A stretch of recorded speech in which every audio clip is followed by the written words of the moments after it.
Hello everyone, a very welcome to all of you. I hope everyone is doing well. আজি আমি ক্লাছৰ আৰম্ভণিত এনেকুৱা এজন নাৰীৰ বিষয়ে ডিছকাছ কৰিম যাৰ বীৰত্বৰ কথা আজিও অসমৰ ইতিহাসত জিলিকি আছে, যাৰ সাহসিকতাৰ কথা আমি আজিও পঢ়িবলৈ পাওঁ আৰু যিজন আহোম চিফ কুইনৰ কাৰণে আহোম স্বৰ্গদেউ ভাবিবলৈ বাধ্য হৈছিল। এইগৰাকী নাৰী আছিল নাঙাবাকলা গাভৰু। তোমালোকে এইটো বহুতে শুনা নাই, শুনিছা জানো? ওকে, তো আজি আমি জানিম ভালদৰে যে নাঙাবাকলা গাভৰু বা নাংবাকলা গাভৰু কোন আছিল। বহুত বেছি important, not only for prelims, মেইনছৰ কাৰণেতো বহুত বেছি important, and not only for Assam part or GS paper 5, বাকীবোৰ পেপাৰতো তোমালোকে এজ এন এক্সাম্পল এইগৰাকী ৱমেনৰ নাম উদাহৰণত দিব পাৰিবা। ঠিক আছে, ওকে ফাইন। তো লেটছ ষ্টাৰ্ট এবাউট নাঙাবাকলা গাভৰু। নাঙাবাকলা গাভৰু বিষয়ে জনাৰ আগতে আমি জানিব লাগিব যে সেই সময়ত আহোম স্বৰ্গদেউ কোন আছিল। যদি আমি চাওঁ 1552 চনৰ পৰা ফ্ৰম 1552 টু 1603 আহোমৰ সেই সময়ৰ স্বৰ্গদেউ আছিল চুকাম্ফা। কোন আছিল? চুকাম্ফা। এতিয়া চুকাম্ফা সময়তেই কোচ কিংডম তেওঁলোক পিকত আছিল। কোচ বংশ, Koch dynasty in its peak during that time, কাৰণ সেই সময়ত নৰনাৰায়ণ ৰজা আছিল। চিলাৰাই কোন আছিল? Commander in chief. তেওঁলোকে আহোম আক্ৰমণ কৰিছিল আৰু কোৱা হয় যে তেওঁলোকৰ সময়ত চুকাম্ফা কোচৰ লগত হাৰি চৰাই খৰাঙলৈ পলাই গুচি গৈছিল। আমি গম পাওঁ যে 1662 বা 63 যিটো ট্ৰিটি অফ মাজুলী হৈছিল, যুদ্ধ হৈছিল 1662, য'ত কোচ আৰু আহোমৰ মাজত পিছৰ বছৰ কি হৈছিল? ট্ৰিটি অফ মাজুলী বা মাজুলীৰ সন্ধি স্বাক্ষৰ কৰা হৈছিল। বলা এতিয়া আমি আৰম্ভ কৰোঁ নাঙাবাকলা গাভৰুৰ কথা। চোৱা, তাৰ আগতে মই চিম্পলি এটা বস্তু তোমালোকক বুজাই দিওঁ, বহুত ধুনীয়াকৈ বুজি পাবা অসমৰ ইতিহাসৰ কথা। এজন অসমীয়া হিচাপেও তোমালোকে এইগৰাকী মহিয়সী নাৰীৰ বিষয়ে জনাটো দৰকাৰ। চোৱা, কি হৈছিল যে যদি মই আগতেও কৈছোঁ যে তোমাৰ আৰু মোৰ মাজত ধৰা যুদ্ধ লাগিল, তুমি হাৰি গলা, তো যিটো পাৰ্টি হাৰে তেওঁলোকে তিনিটা ধৰণৰ কৰ দিব, কৰ নহয়, তিনিটা ধৰণৰ ট্ৰিবিউট দিব লাগে। এটা আছিল তাৎক্ষণিক ক্ষতিপূৰণ, ইমিডিয়েট ইণ্ডেমনিটি। ঠিক আছে, য'ত মই যদি কওঁ যে মোৰ এই যুদ্ধত মই জিকিলোঁ ন, কিন্তু মোৰ যুদ্ধত 20 লাখ টকা খৰচ হ'ল, তো তুমি মোক তাৎক্ষণিকভাৱে 20 লাখ টকা দিব লাগিব ইমিডিয়েটলি, কাৰণ সেই 20 লাখ টকাটো মোৰ ইণ্ডেমনিটি, ক্ষতিপূৰণ। এই 20 লাখ টকা তোমাৰ লগত যুদ্ধ কৰোঁতে মই ক্ষতি কৰিলোঁ, তো এই 20 লাখ টকাটো ভৰপাই কৰিবৰ কাৰণে তুমি মোক 20 লাখ টকা দিব লাগিব। This is the immediate war ইণ্ডেমনিটি।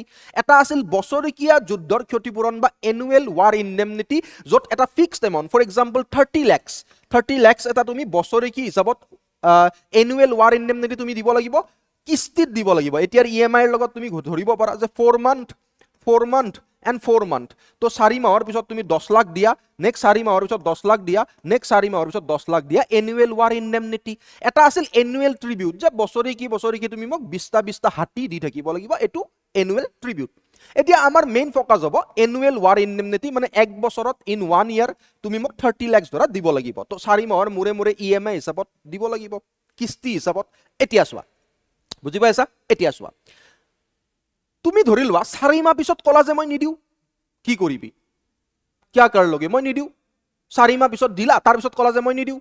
এতিয়া কথাটো হ'ল মই কি কৰিব লাগিব? মই আকৌ এবাৰ আহিব লাগিব তোমাৰ ওচৰত, তোমাৰ লগত যুদ্ধ কৰিব লাগিব, তাৰপিছত তোমাক হৰুৱাই মই আকৌ ল'ব লাগিব। কিন্তু এই যিটো প্ৰচেছ আছে, ইয়াত মোৰ আকৌ খৰচ হ'বনে নাই? মোৰ আকৌ কষ্ট হ'বনে নাই? মোৰ সৈন্য আকৌ ঢুকাবনে নাই? তো তাত কৰি ভাল এনেকুৱা এটা পৰ্যায়লৈ লৈ অহা যাওক যাতে তুমি না কৰিব নোৱাৰা। কি কৰিম মই ক'ম যে এটা কাম কৰা, তোমাৰ ৰাজ্যৰ পৰা তোমাৰ নিজৰ মানুহ কেইজনমান মোক হোষ্টেজ হিচাপে দিয়া, মই তেওঁলোকক জেলত ভৰাই নাৰাখোঁ, তেওঁলোকে মোৰ তাত আৰামছে থাকিব, কিন্তু তেতিয়ালৈ আৰামছে থাকিব যেতিয়ালৈ তুমি এই কিস্তিকেইটা সম্পূৰ্ণ কৰিবা। তো দে আৰ দ্য হোষ্টেজ, তেওঁলোকক হোষ্টেজ হিচাপে বান্ধি লৈ ল'লোঁ নিজৰ ৰাজ্যত। তুমিতো এতিয়া না কৰিব নোৱাৰা, কাৰণ তেওঁলোক মোৰ হাতত আছে। এনেকুৱাকে এতিয়া চোৱা, যেতিয়া আহোম যেতিয়া হাৰিল কাৰ লগত? আহোম যেতিয়া হাৰিল কোচসকলৰ লগত, কোচসকলে ক'লে যে এটা কাম কৰা, তোমালোকৰ হোষ্টেজ হিচাপে দিয়া। কাক দিয়া? তোমালোকৰ 3জন মুখ্য মিনিষ্টাৰ আছিল। কোন? বৰগোহাঁই, বুঢ়াগোহাঁই, বৰপাত্ৰ গোহাঁই। 3জন মিনিষ্টাৰৰ এজন পুতেক আমাক হোষ্টেজ হিচাপে লাগিব। এজন পুতেক আমাক কি হিচাপে লাগিব? হোষ্টেজ হিচাপে লাগিব।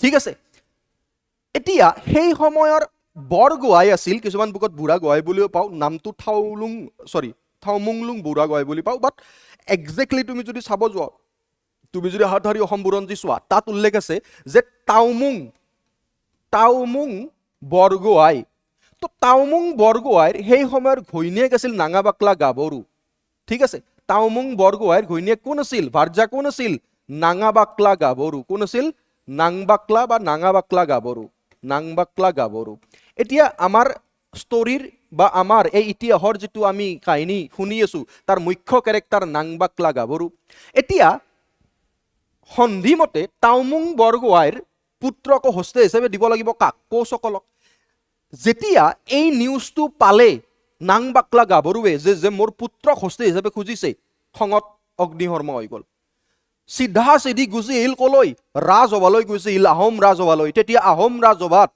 আহোম স্বৰ্গদেউ চুকাম্ফা আৰু বাকীবোৰ মিনিষ্টাৰে মিটিং পাতি আছিল যেতিয়া ৰাজসভালৈ আহিল খঙত অগ্নিশৰ্মা হৈ ক'লে যে আহি চিধা চিধি কি ক'লে জানে নাই মই তেওঁৰ ভাষাত কৈ আছো এতিয়া কোনে কৈ আছে নাঙাবাকলা গাভৰু ইতিহাসৰ সেই পৰ্যায়লৈ গুচি যোৱা 1562 লৈকে ঠিক আছে এতিয়া শুনা মই হলো নাঙাবাকলা গাভৰুৱে কি কৈ আছে শুনিবা যে কেনেকুৱা ধৰণৰ ৰজা আপুনি আৰু আপোনালোক কেনেকুৱা ধৰণৰ মন্ত্ৰী আপোনালোকে কোচৰ হাতত হাৰিলে লাজ লগা নাই নেকি আপোনালোকৰ যদি আপোনালোকৰ সৎ সাহস নাই এটা কাম কৰক আপোনালোকৰ হেডড্ৰেছ যি আপোনালোকে ড্ৰেছ পিন্ধে যুদ্ধত যাবৰ কাৰণে আপোনালোকৰ বেল্ট আপোনালোকৰ হেংদাং মোক দিয়ক মই অকলে যাম কোচৰ লগত যুদ্ধ কৰিম আৰু কোচসকলক অনুভৱ কৰাম যে আহোমৰ এজনী ৰাণীৰ কিমান সাহস আছে যে তেওঁ কোচসকলৰ মতা মানুহৰ লগত যুদ্ধ কৰিব আহিছে তো এনেকুৱাকে প্ৰতিবাদ কৰিলে যেতিয়া এনেকুৱাকে প্ৰতিবাদ কৰিলে তাৰ পিছত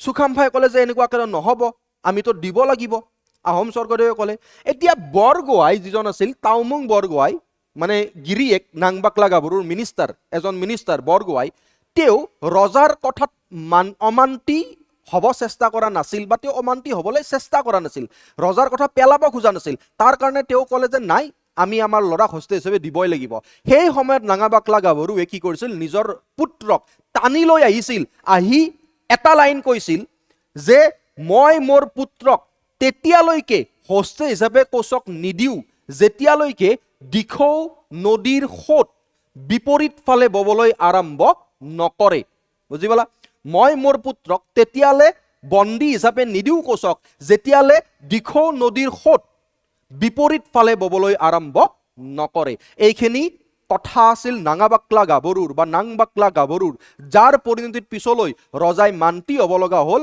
আৰু বৰগোহাঁইৰ পুত্ৰৰ জেগাত ৰজাই নিজৰ ভায়েকক বন্দী বা হোষ্টে হিচাপে কোচৰ ওচৰলৈ পঠালে বুজি পালা আই হোপ তোমালোকে বুজি পালা তো এনেকুৱা ধৰণৰ যিবোৰ নাম আছে এনেকুৱা ধৰণৰ যিবোৰ কাহিনী আছে অসম ইতিহাসৰ লগত জড়িত এই স্পেচিফিক নামবোৰ মনত ৰাখি থবা যাতে যিকোনো ওমেন এম্পাৱাৰমেণ্টৰ ওপৰত প্ৰশ্ন আহিলে তোমালোকে পুট কৰিব পাৰিবা এনচাৰত নিজৰ বা মেনশ্যন কৰিব পাৰিবা এনেকুৱা ধৰণৰ সৰু সৰু ষ্টৰিবোৰ যাৰ জৰিয়তে নাৰী শক্তিত অসমৰ ইতিহাসৰ নাৰী শক্তিৰ কথা কৈ আছো মই সেই সময়ত যি সময়ত নাৰীক গুৰুত্ব দিয়া হোৱা নাছিল বা তেওঁলোকক সুইটেবল বুলি গণ্য কৰা যোৱা নাছিল এডমিনিষ্ট্ৰেশ্যন চলাবৰ কাৰণে তো নাঙাবাকলা গাভৰু one of the most important part মানে one of the most important name women যোনে নিজৰ সৎ সাহসেৰে নিজৰ অধিকাৰ সাব্যস্ত কৰিবলৈ চেষ্টা কৰিছিল আৰু আহোম স্বৰ্গদেউক বাধ্য কৰাইছিল নিজৰ কথাত মান্তি হ'বলৈ আই হোপ তোমালোকে বস্তুখিনি বুজি পালা মনত থাকিব কি নাম